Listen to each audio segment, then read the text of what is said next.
Hi everyone, we are here again, myself, Dr. Tara, Denise Farquharson. We talk about emotional intelligence and career transition.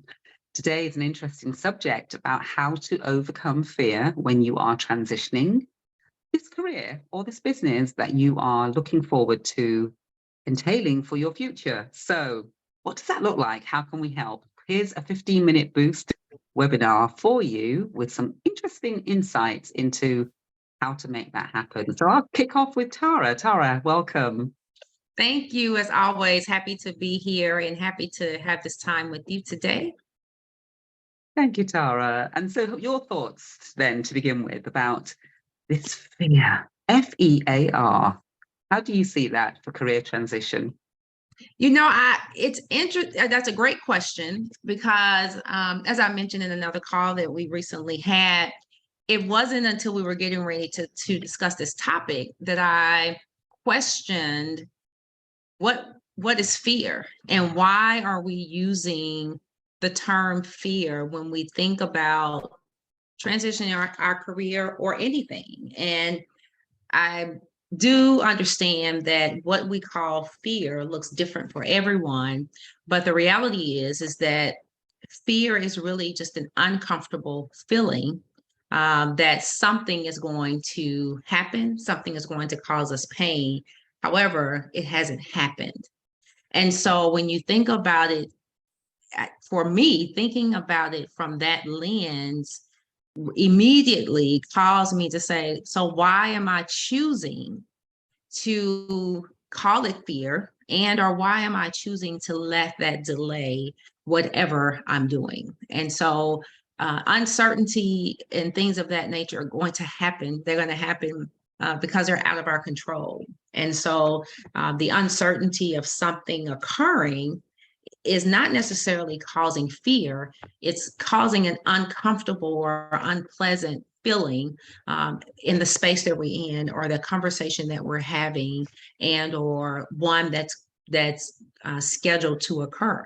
But when we say fear, it is truly just an emotion that of something occurring that could cause us pain and or gonna the fear of it or thinking of it, I think I should say, as fear is really we're focusing on something uncomfortable that's going to happen that hasn't happened yet. And so thinking through this prior to this call, I was just like, so why are we calling it fear? Why don't we, assign a different name to it or call it something different that really would allow our mind, our mental or mindset to really shift into a better space versus calling it fear.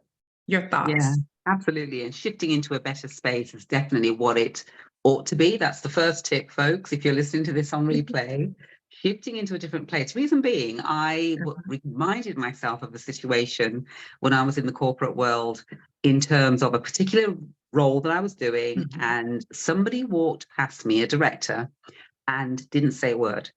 And I was just so angry. I was livid. The day before, I was actually preparing reports for this particular person. And when I sat down, I just thought, you know what? Now's the time to transition my career.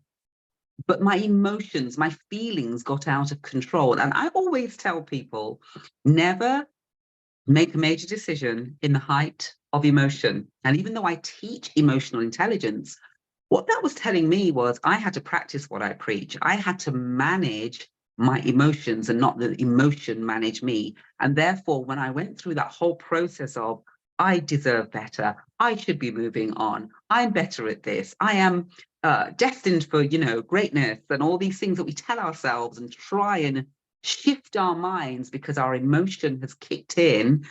The fear then stepped in, the fear of stepping out, the fear of packing up my bags there and then and walking out the door, the fear of what will I do, but the fear of actually, have I planned this properly? And gradually that fear stopped me in my tracks.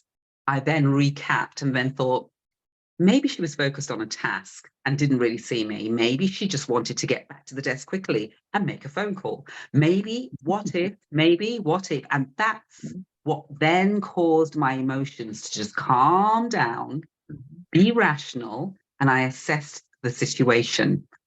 Another tip, assess the situation. Where are you right now in terms of what you're fearing? And assess that fear. And I like what you said there, Tara, where it's sometimes classed as uncomfortable, uncertain. Can I cope? But actually, we as human beings sometimes make our emotions bigger and stronger than they really are. But when you sit back and assess, review, regulate where you are before you make any major decisions, that's the place we're helping you to get to. Because then you make the right choices, and you also start practicing, which I'll cover off in a second, practicing how to deal with that transition, right, Tara? Absolutely.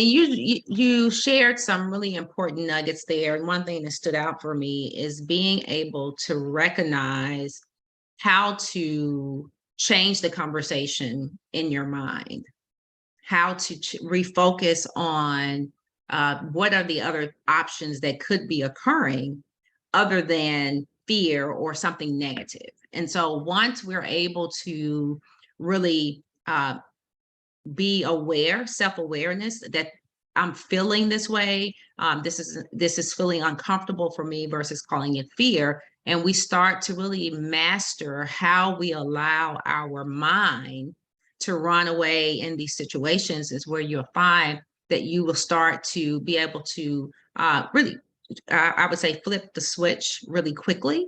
And you will be able to really see the other side of what's going on in most of those cases. And even if you don't see it right at that moment, you will give it some thought and be able to kind of replay the situation. But also when you're thinking about this from a perspective of career transition, a lot of times it's the things that people haven't said that we are really taking a deep dive into. And it's about, what are they going to say about me leaving? What are they going to say about my age and applying for a new role? Or me telling myself that I'm too old to make this transition. And those are the types of mindset things or things that we think are triggering what we're calling fear, which is really more so just about learning to recognize and how to change the conversation in your own mind.